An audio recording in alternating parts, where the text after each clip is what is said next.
Shekalim, Dafim Hey 3 at Aleph, on Daf Hey, beginning of the second parak. Mishnah says, B'nei ha'er sheshalchu es residents of a city sent their Shekalim to the Beis HaMikdash, B'nignevo she'avdu, they were allegedly stolen or lost en route, so the shliach has to swear that he's not responsible for the loss of the Shekalim, that he wasn't negligent. So in Nitrama Truma, if the Truma Salishka is already taking place, and then they were lost, so the Bnei Ha'er are not responsible anymore, then the issue is between the Shliach and the officers of Hektish. The Bnei Ha'er are not going to have to give the Shekalim again anyway. So then he takes a Shvua that he's not responsible to the Gizbarin, to the officers of Hektish. V'im lav, if the Truma has not yet taken place, then the Bnei Ha'er are going to have to give the Shekalim again. Then he has to swear to them that he's not responsible because they're going to have to pay. They're going to have to give the Shekalim again. So he swears to them, Bnei Ha'er Shalkun Takten, Bnei Ha'er have to replace their Shekalim. The clear implication of the Mishnah is, though, that if the Shliach was not negligent, if he can prove it, or he has to swear that he wasn't negligent, then he's not chayiv. So the Gemara says, Masnisim b'shamar chinam. This is only true if he's a shamar chinam, unpaid shliach, unpaid custodian, who's therefore only chayav for gross negligence, but as long as he can swear that he wasn't negligent, if the shekalim were stolen or lost, he's not going to be chayav. The shomer sacha lo, the shomer sacha would be chayav. What's the point of him swearing that he wasn't negligent? He's chayav anyway. The Gemara says, afilu temar b'shomer sacha. Even the Gemara brings a different opinion. Even if the Mishnah is a shomer sacha, there are cases where even a shomer sacha is patur. Nignevu b'listim mezuyan.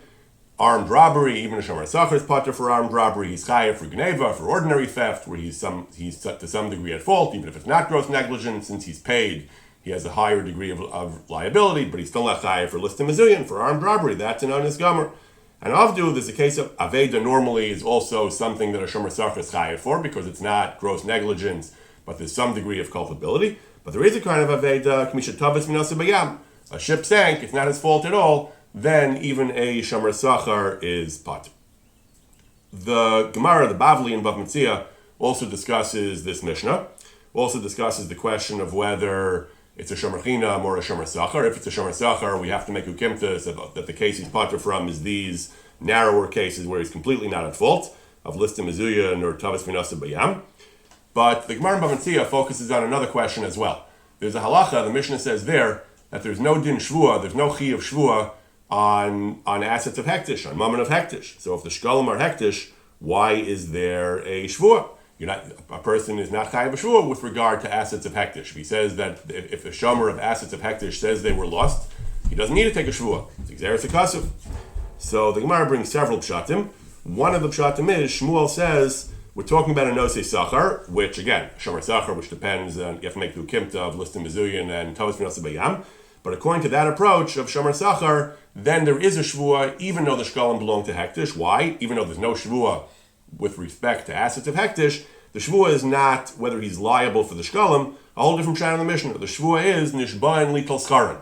He wants to get paid. He wants to say, I did my job properly, I deserve to get paid. They say, maybe you were negligent and irresponsible and you don't deserve to get paid. So he has to swear in order to be able to claim his schar. That's one of the approaches of the Gemara in Bava Metzia. So this Gemara in Bava Metzia makes it very clear that a shomer sachar who is negligent is going to forfeit his schar. But if he did his job properly, even though the property he was in charge of was lost, he still gets his schar. If he did the best he could and was not negligent, and he can swear to attest to that, then he's going to collect his schar. So this Gemara is clear that a shomer sachar who is negligent and is not going to pay because it's hektish forfeits his schar. A shomer sachar who is not negligent collects his schar even though the assets were lost. The question is, how do we deal with a regular shomer sachar? A regular shomer sachar, there are two cases that Kohanim discussed. There's a case of a shomer sachar who was negligent and lost the property and pays for it. It's not hektish, so he pays for it. Does he also forfeit his schar? Does he have to write off his schar and pay for it? Or can he say, look, I'm paying for it, but now that I'm paying for it, at least give me my schar? Another question that Kohanim discuss is, let's say a shomer sachar was negligent and the assets were not lost. He was lucky. He left the door unlocked, but nobody stole them. Nobody stole the assets. Can he say, okay, I rolled the dice, but it turned out your assets are okay, so pay me my schar? Or can they say, why should we pay you? You behaved irresponsibly. One way of looking at both these questions is conceptually, how do we view the payment of a shomer sachar? is the payment for indemnifying him, for guaranteeing and for insuring them, for promising to pay if they're lost, or is the payment employment compensation for the work of watching it? So in the latter case where he didn't work, if it's payment for his work of watching, he didn't watch it. Even though he was lucky that they weren't stolen, why should he get paid? If the payment is for providing insurance, for being responsible, he was responsible. He got lucky and he didn't have to pay out because the assets weren't stolen. But he provided the insurance and he should get paid like an insurance company gets paid. The first question, the case where the assets did get lost, if we say that payment is for insuring the assets, okay, so he's paying for the assets, but now also give him his schar. If we say the payment is for the work, for the work of watching the work of the shmira, he didn't do the shmira, so why should he get paid? So I've heard him debate these questions. Rabbi Akiva Eiger debates the question. Rabbi Akiva Eiger says that in a case where he did not watch it, but he got lucky and they weren't lost, Rabbi Akiva Eiger says, what's the payment for? Is the payment for the achrayus, or is the payment for the work of the shmira? So he says the owner of the property can say, you didn't do the shmira, so why should I pay you? Or can the shomer say, look, but I provided you with insurance. I guaranteed it. I made sure that you were safe. If anything would have happened, I would have paid you. So I am entitled to get paid. So Rabbi Akiva Eiger is mesupik. Rabbi Eliyahu Ragoler is mesupik about that question. Neither of them reach a definitive conclusion. The former question, in the case where the assets were lost, and he's paying for them, the question is, does he also forfeit his schar? So that's machlokes among earlier Achronim as well. Earlier Achronim debate that. The Ktsos says that he forfeits his salary, he forfeits the schar, and he has to pay for the assets. Both are true. Yad HaMelech rules that way, the Mari Asad. Rabbi Akiva Eiger rules differently. Rabbi Akiva Eiger says that if you are paying for them, then you certainly are entitled to your schar, even though we mentioned that in the other discussion, Rabbi Akiva Eiger is not sure in the case where they were not damaged whether you can still collect your schar. But in a case where they were damaged and you pay for them, there Rabbi Akiva Eiger assumes that you are entitled to get your salary. There's a third position of the Maral Diskin. Maral Diskin says that in principle we can say that you do forfeit your schar. Like the Ktsos and others assume that in principle, a shomer sacher who's not responsible, not only does he have to pay for the assets if they're not hektish, he even forfeits his schar because he didn't watch it. On the other hand, the Maral Diskin points out that's true in principle. But in practice, that's not true, because the shomer can say, look, you're right, I don't deserve to get paid, but I'm paying you the full cost of your assets. Had I watched the assets, you would have had the full value of your assets, but you would have had an expense. You would have had to pay me for my shmira. So if the assets are worth $1,000 and his schar was 10, had I done my job, you would have ended up with assets of 1,000 minus 10 out of pockets. You would have had a net worth of 990. So now it's true that I forfeit my schar, but at the end of the day, there's only a $990 loss. So Maral Diskin says, even though in principle he should forfeit his schar, in practice he can use the schar to offset part of the value of the object, and he doesn't wind up paying the full value because he subtracts from it the value of the schar that he saved him by forfeiting by not watching the object. On Vav, the Mishnah says that the Mishnah discusses how much is a shekel. Machzah shekel, the Torah says, how much do you actually pay? Rabbi Yehuda says that Shekalim ein lehem kitzvah, that you can give more. You can give more than machzah shekel, and indeed, historically, he says, when the Jews came back from the Gola in the time of Ezra, they gave darkonos, a large coin, chazur lishkol slime. They began to use slime later, which was a smaller coin, chazur lishkol tivin, an even smaller coin, bikshu lishkol dinarim. At a later stage, they wanted to go down, even to dinarim, lo kiblu mehem, the Chum said, no, you can't do that. What is the meaning of this sequence? Why do they keep giving different coins? So the Mefarshim give a variety of explanations. Some say that in the time of Ezra, the expenses were higher. The Carbonada said they needed a lot of money for the Avodas Habayis, the startup costs. So they needed much more money, so they had to give. They were willing to give above the shekel of the Torah. Some say, as Tiferes Yisrael says, they used to give based on whatever coin was current in their time. That the different. That whatever the darkon used to be current and the slime, that they used to give whatever coin was they used to give machzah shekel based on whatever coin was the one that they used. Others say that Tiferes Yisrael says Luli de Mistafina. His first shot is what earlier posts can say apparently, but he says on his own he would have a third approach. He says in the time of Ezra there were very few Jews. There were only 40,000 Jews who had come back from the Gola, 40,000 and change who had come back from the Gola. So they had to spread the high cost of the mikdash across a relatively small machzah shekel base, so they gave more. as the Jewish population grew, then even if the costs remained the same, they could afford to each give less. But again, the common denominator between all these pshatim is that once it reached the machzah shekel shel Torah, that comes to you can't give less than that, even if based on these other considerations, you might think you can give even less, the same way you used to give more. No, there's a floor. You can never give less than the machzah shekel of the Torah. The Gemara goes on.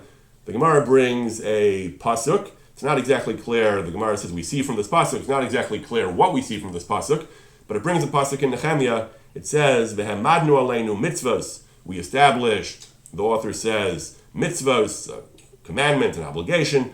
Lases aleinu shlishis hashekel b'shana, to give. Seems to mean a third of a shekel in the year. Lavodas beis Elokeinu, for the avoda of the Beis Hamikdash. What exactly do you see from this pasuk?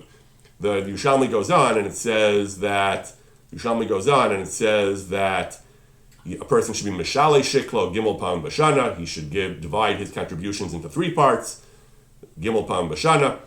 So some understand shlishis means from shlosha, that they divided the contribution into 3 parts. But on the simple pshuta shel mikra, it seems to be saying that the amount they gave was a third of a shekel. Shlishis a shekel. The language of the pasuk in Nehemiah is shlishis a shekel. That means a third of a shekel. How do we reconcile that with the Torah that says machzis a shekel? So the Ramban in Parshas Kisisa in his Pirush on Chumash, the Ramban says that they increased the size of the shekel. B'mei Ezra husifu on the shekel. The shekel of the Torah is, Parshas Kisisa, the Torah says, Esrim Gera shekel. It was 20 Gera. In the time of Ezra, the shekel was 30 Gera, and a shlishis a shekel was 10 Gera, the machzah shekel of the Torah. So the way the Ramban is learning, at least in that point, that portion of his commentary, he goes on and brings the Yerushalmi. Not exactly clear if the Yerushalmi is saying the same thing or not, but the way the Ramban explains the pasuk in Nehemiah is that they gave machzah shekel. It was a third of a shekel because the shekel had gotten larger, but they gave the machzah shekel of the same machzah shekel of the Torah. Now, the Gemara in Bava Basra says that a person, for tzedakah, a person should never give less than a third of a shekel in a year, and it brings this pasuk, Shenemar v'hamadnu aleinu mitzvos lasis aleinu shlishis a shekel b'shana. The Gemara in Bava Basra seems to bring this pasuk in Nehemiah, which is talking about the contributions for the Beis Hamikdash, and it says that that's a floor, a lower limit on the amount of tzedakah a person brings in a year. You have to give at least that much tzedakah per year. The Sheiltos, the Rav Achai, the Gaonic work, he mentions there's a mitzvah to give machzah shekel, and in the course of his discussion, he says even an ani who takes tzedakah himself, who's supported by tzedakah, has to give at least a third of a shekel a year, and he brings this pasuk in Nehemiah. Some of the Achronim struggle with this. They say the pasuk in Nehemiah, as explained by the Ramban and others, seems to be talking about the mitzvah of machzah shekel. The Ramban reconciles a third of a shekel with machzah shekel of the Torah. What does that have to do with tzedakah? Machzah shekel, we mentioned previously, we have a zecher for it. We give machzah shekel in Purim, but that's just a minhag. We don't actually give shekel of the Torah. It's only a minhag. We don't actually have the binding obligation to give machzah shekel today. So how can the Gemara in Bava Basra learn to tzedakah from machzah shekel? We see from this, apparently the Mishnah Yaakov, we see that some of the Achronim explain that we see that the Rishonim, the Gemara, the Rishonim understood that the din of tzedakah has certain halachas that actually are learned from machzah shekel. That there's a chiyuv, that this is brought by the Rambam in the later posting, there's a chiyuv in Hilchas tzedakah. A person ideally should get more. If he has more money, he should get more. But there's an absolute minimum, a bare minimum of tzedakah a person has to give, and that's a third of a shekel, and that is derived from the pasuk in Nehemiah. That is derived from halachas that may have originally appeared in the context of machzas hashekel. On Daf Zayin, the Mishnah says, what do you do with extra tzedakah money? You collected money for a specific recipient, a specific cause, and you don't need it. The Mishnah says, Moser shvuyim l'shvuyim. If you collected for the general purpose of pidyon shvuyim, you use it for other shvuyim. If some of the shvuyim, the problem is solved, you use it for other shvuyim. Moser shavui la'oser shavui. If you collected it, it was earmarked for a specific captive, and you don't need it anymore, you redeemed him already, then you give it to that shavi. It was collected for him, has to be given for him, to him, even if his needs have been solved. Moser aniyim la'aniyim. Money collected for the poor is given to the poor in general. Moser ani, if it was collected for a specific ani, la'oso ani.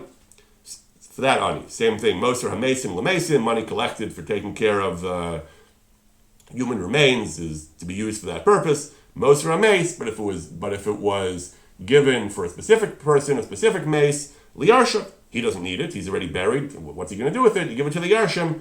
because if it was collected for a specific individual, it has to stay with that individual or with his heirs. There is, however, a major machlokes rishonim. This is all when you collected for aniyim, you gave them what they need, now they have enough money, now there's more money. You redeem the captive, now there's extra money left over. You raise money to bury a mace, now there's extra money left over. So that goes to the mace or goes to other aniyim, if it was collected for aniyim in general, mace in general. What if you collected for a purpose and that purpose was eliminated? It's no longer necessary, it's no longer possible.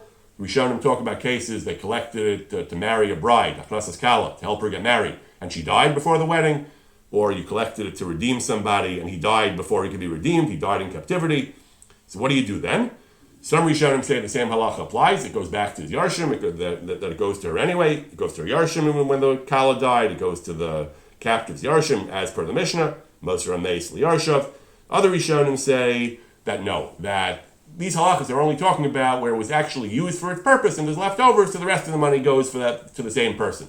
But in a case where the whole purpose was obviated, was eliminated by death or something, then the money reverts back to the contributors. There's an umdana, there's an implicit condition in the intent of the donors that they never intended to donate if the whole purpose wasn't going to be fulfilled.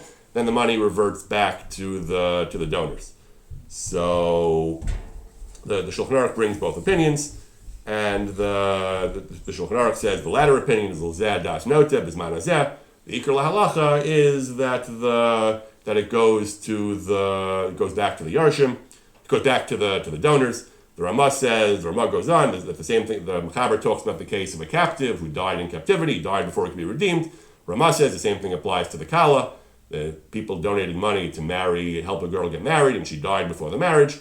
So then her heirs don't get it, and it reverts to the donors. In the Chevel Nachlaso, Sefer Chevel Nachlaso, contemporary work, he talks about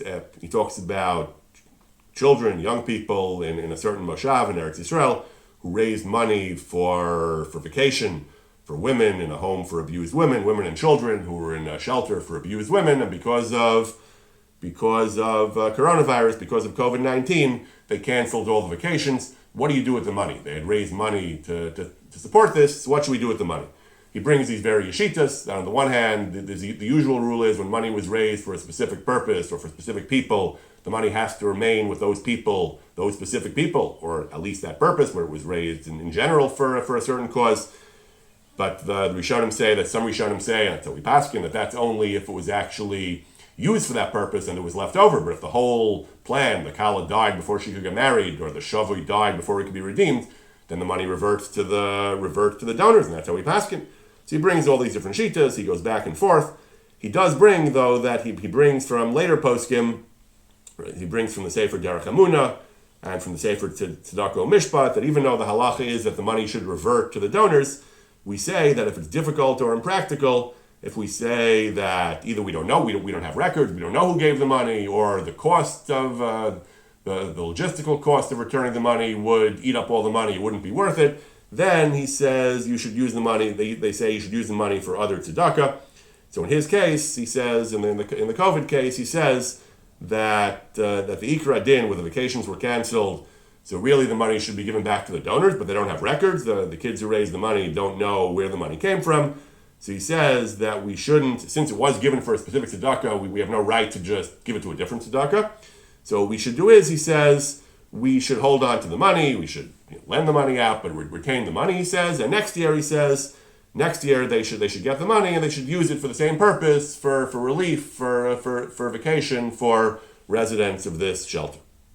On Daf Ches, the Mishnah talks about the actual process of Trumas Alishka, of taking the Truma, taking the money out, the coins out of this big vault full of coins. So the Mishnah says there were a whole bunch of safeguards that were instituted to make sure that nobody will think that the Kohen is literally pocketing some of the coins for himself. That they wouldn't have pargad chafus and minol and sandal, they wouldn't have different types of shoes and other things, and hems and cuffs and tefillin, amulets and tefillin, and nobody would think that they're secreting money under the tefillin or inside the shoes. They have to come in, they have to be above suspicion, free of any suspicion. And the Mishnah explains if people are going to people are going to be negative whatever happens. If the Torah becomes poor, they'll say it's a punishment from Hashem from cheating the Lishka. If he gets rich, they'll say he got rich by stealing money from Trumas Lishka. And the Gemara brings a source for this, that a person has to be above reproach. The Yisim Nikiyim Me Hashem Yisrael. Another pasuk, V'matzachein B'seichel Tov B'nei Elokim V'Adam, that it's not enough to be actually innocent in the eyes of God, who knows the truth. You have to be innocent in the eyes of people as well. The Gemara in Bava Basra says that we have no right to demand an accounting from Gabbai Tzedakah. Ein mechashvin, we can't demand a transparency and an accounting from officers of Tzedakah, not with hektish either. And it brings the pasuk about in the time of Yoash, it says, we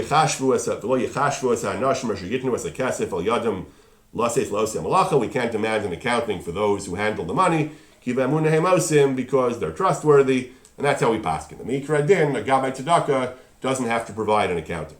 In Shmos Rabbah, however, it says Ish Amunos, Darshan's a pasuk, Ish Amunos, a man who's trusted, Zeh Moshe. Moshe was trusted, he handled all the money for the Mishkan, didn't embezzle anything, he was completely trustworthy. Nevertheless, it says Moshe did provide an accounting. Eila Pekudei Mishkan, Asher Pakad Moshe. It doesn't say Asher Pak Moshe, Asher Pukad Al Pi Moshe, that it says that he involved others. Moshe didn't rely on his own probity; he brought others in to oversee and to provide oversight. So Moshe did provide an accounting. The Midrash elaborates. Moshe offered to provide an accounting. So the Gemara says, why? The halachas you don't have to. It says it's lo yechashvu. It says in Malachim that you don't provide an accounting. So it says that people had suspected Moshe. People said, look how fat Moshe's getting. They said Moshe's embezzling money.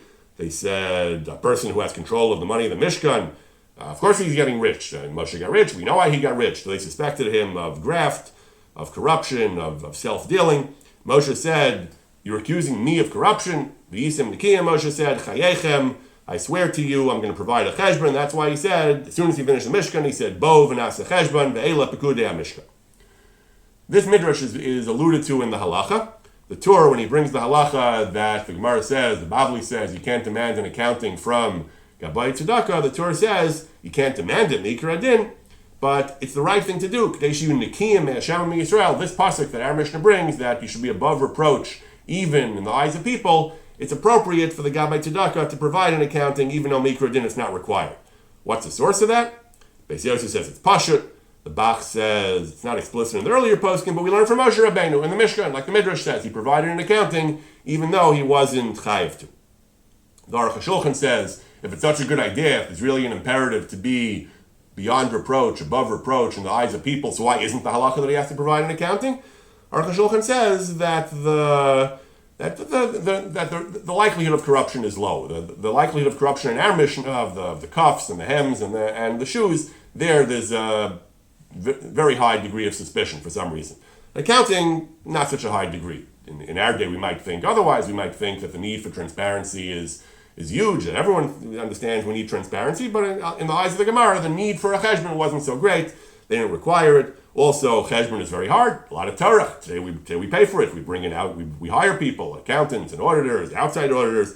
Cheshbon is very difficult, so Chazal didn't want to make it an obligation. Nevertheless, the Aruch HaShulchan does, still you're supposed to. The Torah says it's a good idea, it's recommended.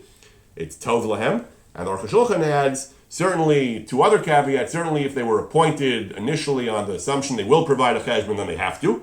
It's only that minastam they don't have to, but if that was the assumption going in, they do have to.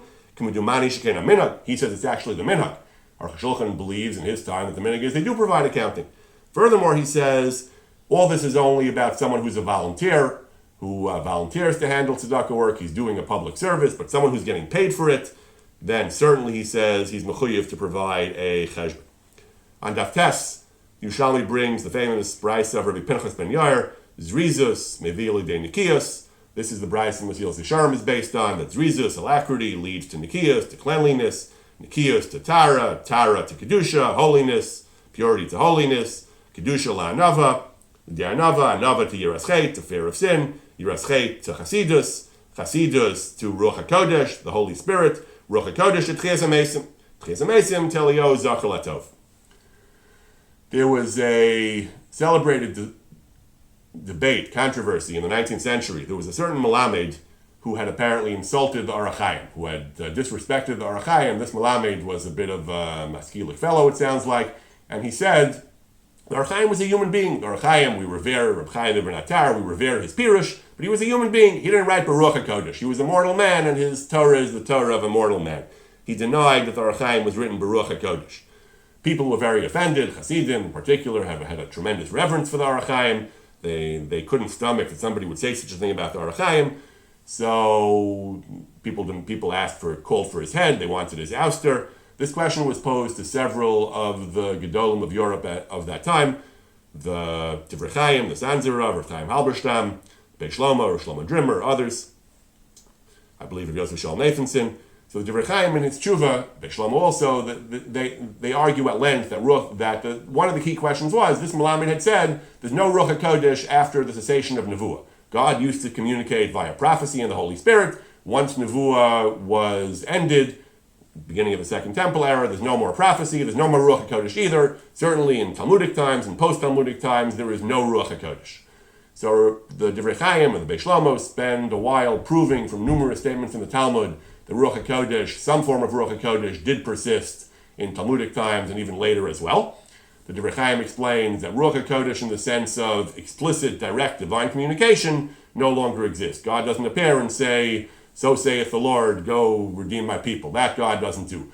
But Ruach HaKodesh in the sense that God boosts and aids human cognition, that people can have inspiration and flashes of insight that unaided human intellect wouldn't be sufficient for by itself, that they say does exist, that kind of Ruach HaKodesh exists, and they point out that Shas is full of Ruach HaKodesh.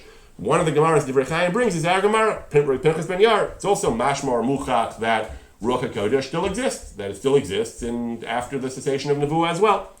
Therefore, the Divrei Chaim says he needs to be fired, this Melamed. Someone who denies Ruach HaKodesh in contemporary times is not Pikaris. He adds, I can't paskin the Dinei Mamonos. I can't paskin that he should forfeit his salary.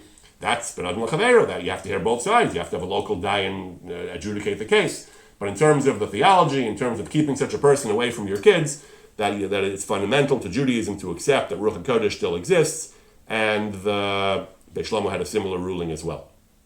The Mesilas Yesharim, of course, based his whole sefer on this. Brayso or Pinchas Ben Yair discusses briefly at the end. After Ruach HaKodesh comes Tchias HaMesim. He seems to understand Tchias HaMesim means literally Tchias HaMesim, reviving the dead. He gives the examples of Eliyahu and Elisha, human beings who brought people back from the dead. There are various Gemaras that talk about Tchias HaMesim, the famous one, Rav and Reb Zera. On Purim, Rav got drunk and he shachted Reb Zera, which Kipshuto literally means he actually killed him. Then he brought him back to life. There are a handful of Gemaras that indicate that sages of the Talmud performed Tchias HaMesim. One of these Gemaras in Avodah Zarah talks about Rabbi Chia. Antoninus killed a servant of his, and Rabbi Chia brought him back to life. Antoninus said, I know this. He says, I know that even Zutri, even the smallest among you, Zuti de Ispachu Mechayim Mesim. Even the minor scholars among you can resuscitate the dead. Various sources, some Hasidic sources, others have elevated this into a doctrine. Any sage in the Talmud was actually able to be Mechayim Mesim. The Beis Aaron, Rav Aaron Kaliner, says that we have a Kabbalah, Kol Tana V'Amora, who's mentioned in Shas, could have been Mechayim Mesim. And in the Sefer Shomer Emunim, he relates a story that there was a holy Jewish sage after the time of the Talmud who wanted to make it into the Talmud. And he said, I want to be in the Talmud. And they asked him, can you be Mechayim Mesim? Can you do that? And he said, and if not, then you can't be in the Talmud. The threshold you have to reach to be in the Talmud, you have to be able to Mechayim Mesim to bring the dead back to life. On Daf Yud, the Mishnah, the Gemara discusses what we do with money of the Trumas Halishka. Certainly it was used for Karbanos, but it was used for other things as well. So a number of other examples of things they used to use Trumas Halishka money for. The Gemara says, Talmidei Chachamim, the Torah scholars who taught the Kohanim the halachas of Shchita, the halachas of the other avodas of the Dam, Kabbalah, Zrika, they would be paid from Trumas Halishka. Mevakre Mumei Kodshim, those who would inspect the animals of Kodshim for mumim, for blemishes, they get their schar, no schar mitrumas halishka. Magiye Sefer Azara, they had a Sefer Torah, and there would be those who were in charge of correcting it, inspecting it, and correcting it. They would be no schar mitrumas halishka. Shnei Dayanek Zelos, or Xeros in another variation. certain dayanim or dayanim or governmental officials of some sort who would make takanos and regulate public life, they would be notional schar mitrumas alishka. Nashim argus beparoches, women who would do certain work on the paroches, weaving, they would be the get schar from trumas alishka. That last one is a machlokes. So all these people who perform various religious functions, public religious functions, would get paid from trumas alishka. Particularly with regard to dayanim, there's a major question. The Gemara, the Bavli in various places says that you're not allowed to get paid for doing a mitzvah, for teaching Torah, for doing din. Mani b'chinam, afata b'chinam, a dayan is not allowed to get paid. The Mishnah says, hanotel skar ladun, someone who takes money for judging, is din of betelim, his din is batel. How could these dayanik zeras take money from trumas alishka? So one hatter is schar betelim. One exception is a dayan who has another job and gives up other revenue to do the job of a dayan, he's allowed to take opportunity cost, the money that he gave up to do the mitzvah, that he's allowed to charge for. But another hatter Tosfos says is someone who beyond that, he says, someone who has, even if he has no other job, someone, Hagufa Tosfos says, someone who has no other job and has no other means of supporting himself is, he has to live, he can't live on nothing, he's allowed to take schar. When the Gemara says, the Mishnah says you can't take schar for a mitzvah, that means someone who has an income, he has a job, and he does the mitzvah as a sideline, he shouldn't be taking money for it. But if you have no other job and you have no other means of support, you're allowed to take money for a mitzvah. Tosfos goes on, that's why he says, Malamdim, teachers of Torah in his time, if they have no other means of support, they used to take money because even if it's not schar b'tela, they had no other job they were giving up. But hagufa, if they have no other job, you're allowed to take money for teaching Torah. Poskim can discuss various other reasons why mitzvah functionaries, dayanim, teachers are allowed to take money, but this is one of them, this idea, based on this thing that the dayanik zeros, dayanik zelos would take money from trumas alishka. You see that at least in some cases, it's not so simple, at least in some cases you are allowed to take money for doing a job of mitzvah. The way Tosfos explains, it's because if you have no other job, pragmatism, what else are you going to live on? We need you to do this job, what else are you supposed to live on? So we allowed you to take money. Rabbi Dr. Avram Sofer Abraham in his Nishmas Avram proposes the same thing about medical doctors. A doctor is doing a mitzvah as well, so Poskim can discuss how is a physician allowed to charge for doing his mitzvah work. So one of the svaras they give, Rabbi Abraham says, is the same idea. Someone who has no other job can take money for doing a mitzvah. So just like the dayanim took money, the dayanik zelos took money from trumas alishka, doctors can charge, because otherwise how are they going to live? If they're full-time physicians, what are they supposed to live on? So they're allowed to take money from trumas alishka. Or in the modern case, they're allowed to take money, however they take money in Chazal's time from trumas alishka, and in the modern day from however the doctors get their compensation. Halachos Shulchan says, he discusses the Rambam who says that it's a terrible thing to make Torah into a kardim lachbaro. You're not allowed to take money for learning, for teaching, for doing mitzvahs. Rambam is very controversial. Poskim disagree with it. Poskim limit it in various ways. Halachos Shulchan says someone who has no other job, the Rambam would agree is allowed so someone who can't work, if he's old or ill and he can't work, is allowed to take money. Furthermore, he says the Rambam's ikar objection is if you demand money, if you compel the people, compel the public, compel the community to support you, that's disgraceful to the Torah, to use Torah as leverage to get money. But if the tzibur wants to support you, he says, because they want you to be their rabbi, they want you to teach them Torah, and they themselves know that it's not covered for you to have another job, or they want to have your full attention. He says they don't want it, and it's against their covered. Certainly, you're allowed to take. You're not using Torah to demand money. They're offering to subsidize you. That's okay, he says, and that's the Xeris of Yerushalayim. The tzibur wanted to support them. It was an honor for them to have the Xeris. He also says, Ein l'chas schar b'tela yosem mizeh. I'm not sure why, but he says, that's like Tosfos far, that they have no other job, then they need this money. I don't know why he calls that schar b'tela. Then he says, even the Rambam would agree. He says, there are those who understood the Rambam to be objecting across the board, but he thinks the Rambam agrees that if the tzibur desires to support and subsidize a rabbi and to honor him and show respect by doing that, pshita, that is covered at Torah. The Rambam's whole objection is that taking money for a mitzvah diminishes covered at Torah, is against the covered of the Torah because you're using it as a money-grubbing tool. On the contrary, if the tzibur comes and says, please, we value your Torah, please, let us support you, I don't know if modern rabbi contracts, it's typically a shul saying, please, we want to throw money at you, take some money, please be our rabbi.